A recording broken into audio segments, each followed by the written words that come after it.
warahmatullahi wabarakatuh. Gimana pada pagi hari ini? Sehat semua anak-anak? Baiklah, sebelum pembelajaran dimulai, marilah kita berdoa terlebih dahulu agar pembelajaran pada hari ini berjalan dengan baik. Ketua kelas untuk pemimpin doa. Berdoa dimulai. Berdoa selesai.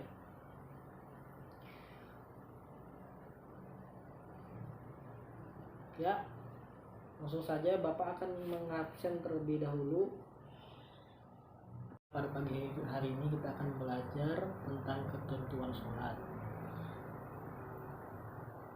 Yang pertama kita akan belajar tata cara sholat terlebih dahulu, terus ketentuan waktu sholat 5 waktu, dan bacaan sholat 5 waktu, dan yang terakhir praktik sholat.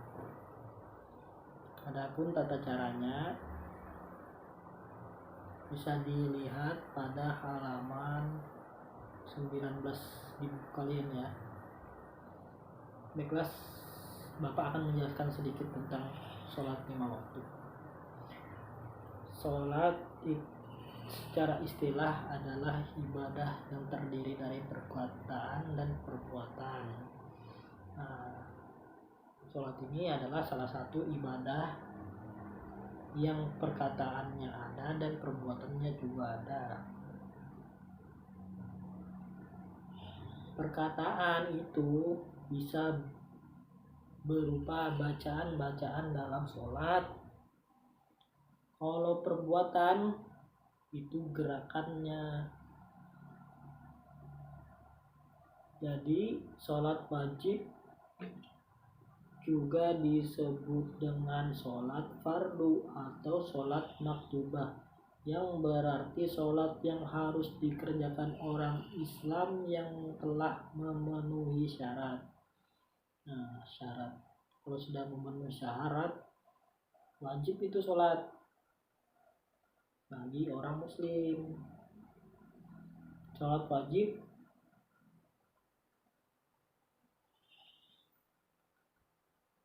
terbagi menjadi 2 macam, yaitu sholat fardu ain, seluruh umat Islam wajib menjalankannya, dan sholat fardu kifayah. Apabila salah seorang telah melaksanakannya, maka gugurlah kewajiban bagi yang lainnya. Yang dibahas kali ini adalah sholat fardu ain.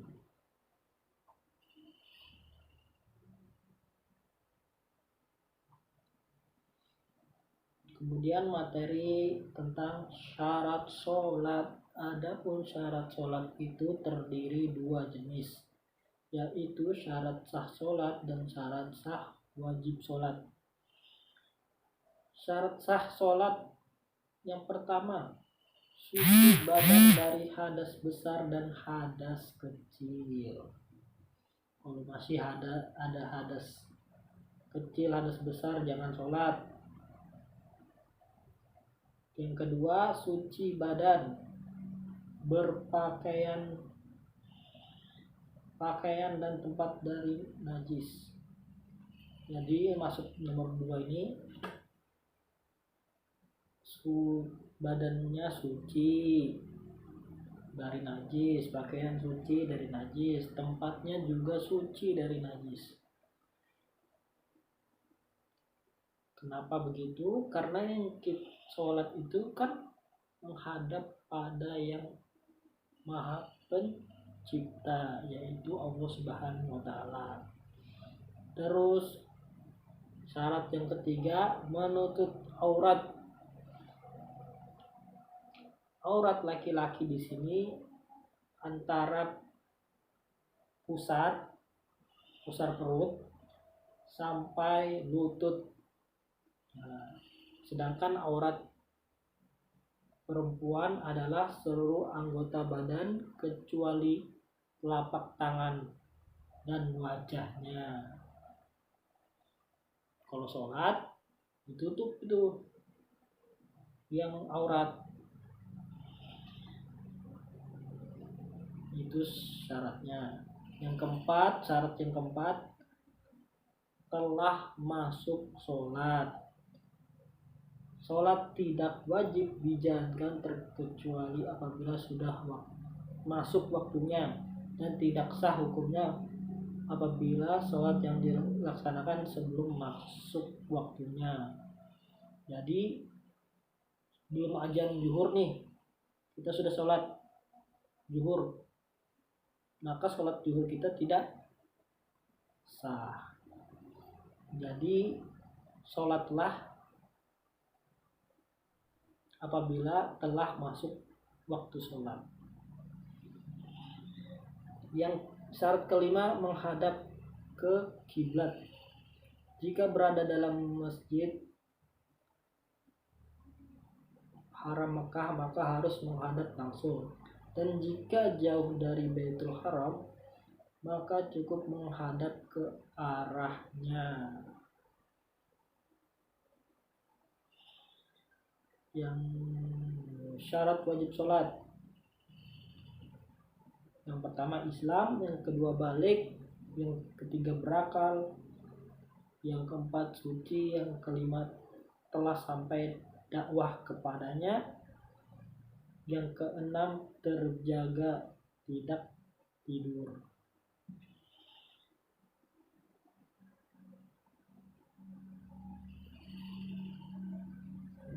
Ya anak-anak, untuk halaman 21 dan sampai halaman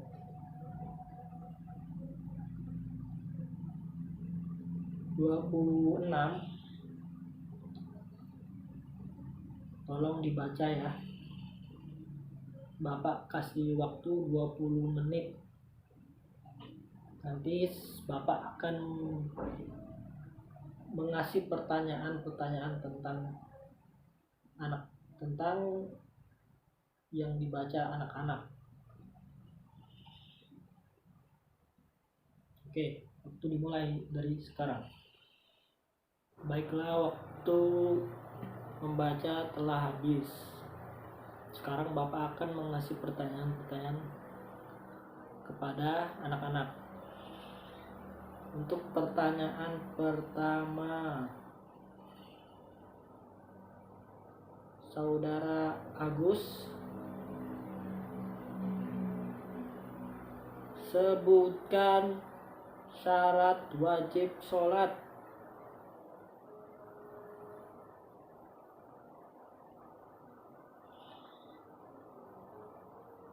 Bagus. Pertanyaan kedua, Denny, sebutkan apa saja yang membatalkan sholat. Ya, bagus. Pertanyaan ketiga, Mita, sebutkan rukun dan syarat sholat. Ya, karena waktu mata pelajaran ini mau habis, Bapak akan menambahkan sedikit tentang hikmah sholat. Dirangkum oleh Mustafa Al-Kim dan Mustafa Al-Bukha dalam Al-Fiqh Al-Manhaji Al-Mazhabi Imam Al-Syafi'i juz 1 halaman 96. Setidaknya ada 4 hikmah sholat. Yang pertama, saat gerakan sujud kita merendahkan diri hingga mencium tanah. Ini artinya merupakan pengingat bagi kita akan kerendahan manusia di hadapan yang maha penciptanya. Karena sesungguhnya kita ini sebagai manusia di hadapan Allah, kita hanyalah hamba yang mutlak milik Allah. Terus yang kedua, Dengan sholat kita sadar bahwa pada hakikatnya tiada yang mampu memberikan pertolongan pada kita selain Allah Subhanahu wa taala. Yang ketiga, dalam satu hari ada 5 sholat fardu yang harus dikerjakan. Itu artinya ada 5 kali dalam sehari kita bisa bertobat pada Allah Subhanahu wa taala. Sebagai manusia tak mungkin kita luput dari dosa, baik yang disengaja maupun tidak disengaja. Manfaat yang keempat adalah bisa memperkuat akidah dan keimanan kita pada Allah Subhanahu wa taala. Sesungguhnya selalu ada godaan duniawi yang membuat manusia lupa akan pencipta.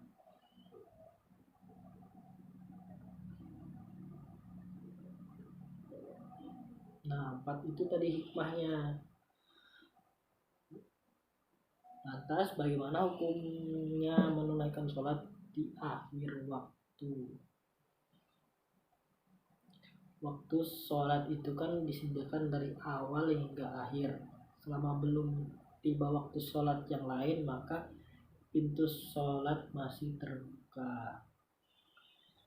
Namun ketahuilah anak-anak bahwa sholat tepat waktu pada awal waktu sama artinya dengan meraih ridho Allah.